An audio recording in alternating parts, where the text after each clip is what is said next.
اب آ جائیں جناب فدیہ اور دم. یہ اکثر آپ سنتے ہیں دم واجب ہو جاتا ہے، دم ہو جاتا ہے. یہ دم کس بلا کا نام ہے؟ فدیہ عربی میں اس کو ہم کہتے ہیں. یہ جتنے میں نے 12 کام بتائے ان میں سے کوئی کام بھی جان بوجھ کر کیا جائے تو فدیہ واجب ہو جائے گا. بھول کر ہو گیا تو کوئی فدیہ نہیں.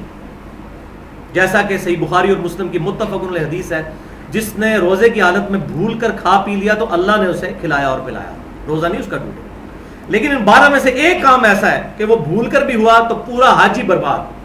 حج اگلے سال دوبارہ کرنا پڑے گا، اور وہ ہے میاں بیوی کا ازدواجی تعلق، یعنی انٹر کورس. اور ظاہر یہ اتنا عجیب و غریب کام ہے کہ یہ بھول کے تو نہیں ہو سکتا، یہ تو امپاسبل ہے، یہ جان بوجھ کے ہی ہو. تو باقی سارے معاملات جو ہیں وہ بھول کے ہو سکتے ہیں. کسی بندے نے جو ہے وہ بھول کے چہرے پر رات کو سوتے وقت کمبل اوپر لے لیا، جس طرح ہم لوگ جب گئے تھے 2007 کے اندر، تو سردیاں تھیں، مینا میں ہم نے کمبل اوڑے ہوئے تھے. تو بعض اوقات ایسے ہو جاتا تھا کہ رات کو نیند کی حالت میں اوپر ہو جاتے، دوسرا یاد کرواتا تھا بھائی نیچے کرو اسے، یہ الگ بات ہے. تو دم اور فدیہ سورۃ البقرہ کی آیت نمبر 186 میں موجود ہے، 196 میں، اور صحیح بخاری اور صحیح مسلم دونوں میں موجود ہے. بخاری میں 1814 اور صحیح مسلم میں 2881. کعب بن عجرہ رضی اللہ تعالیٰ عنہ کہتے ہیں کہ میرے ساتھ ایسا معاملہ ہوا کہ میں احرام کی حالت میں تھا لیکن میرے سر میں جوئیں پڑ گئی. اتنی جوئیں پڑی کہ میں جب کوئی کام کر رہا ہوتا تھا تو میرے سر سے جوئیں ٹپک رہی ہوتی تھی، نیچے گر رہی ہوتی تھی. تو نبی صلی اللہ علیہ وسلم میرے پاس آئے تو میں نے ان کو شکایت کی، یا رسول اللہ علیہ وسلم میری حالت آپ دیکھ رہے ہیں اور ابھی تو بڑے دن پڑے ہیں، احرام کھولنے کے وقت جا کے کہیں سر کے بال مڑانے ہوں گے. تو اللہ تبارک و تعالیٰ کو اپنے اس بندے پر رحم آیا. اس وقت نبی صلی اللہ علیہ وسلم پر یہ آیات نازل ہوئی، الحمدللہ.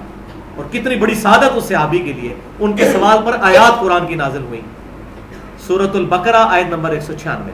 تو آپ صلی اللہ علیہ وسلم نے ان کو فرمایا کہ اس طرح کرو، تم اپنے سر کے بال مونڈ دو، جوئیں بہت زیادہ صاف کر دو.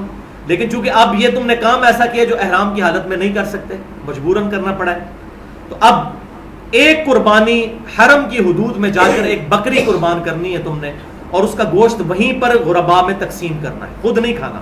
یہ وہ دوسری قربانی نہیں جو آپ خود بھی کھا سکتے ہیں. یہ دم والی قربانی جو ہے یہ آپ نے غریبوں میں ہی مال سارا اور حرم کی حدود میں دینی ہے، اور کہیں نہیں، اپنے گھر میں نہیں. تو اگر یہ نہ دے سکو تو آپ صلی اللہ علیہ وسلم نے فرمایا پھر 6 مساکین کو کھانا کھلا دو، اور پر ہیڈ 1.25 کلو غلہ ان کو دے دو. آج کے اعتبار سے 1.25 کلو، اس میں تو حدیث میں سا کے لفظ ہیں، تو آج کل کے اعتبار سے 1.25 کلو گندم یا اس کی ایکویلنٹ رقم اس کو دے دی جائے، اور یا پھر 3 روزے مسلسل رکھ لیے جائیں. ان دونوں میں تو آپشن موجود ہے، لیکن بکری والا جو ہے اگر کوئی امیر آدمی تو اس نے بکری ہی پھر دینی ہوگی یا بکرا دینا ہوگا. لیکن اس کے بعد آپشن ہے یا 6 مساکین کو کھانا یا 3 روزے رکھنا.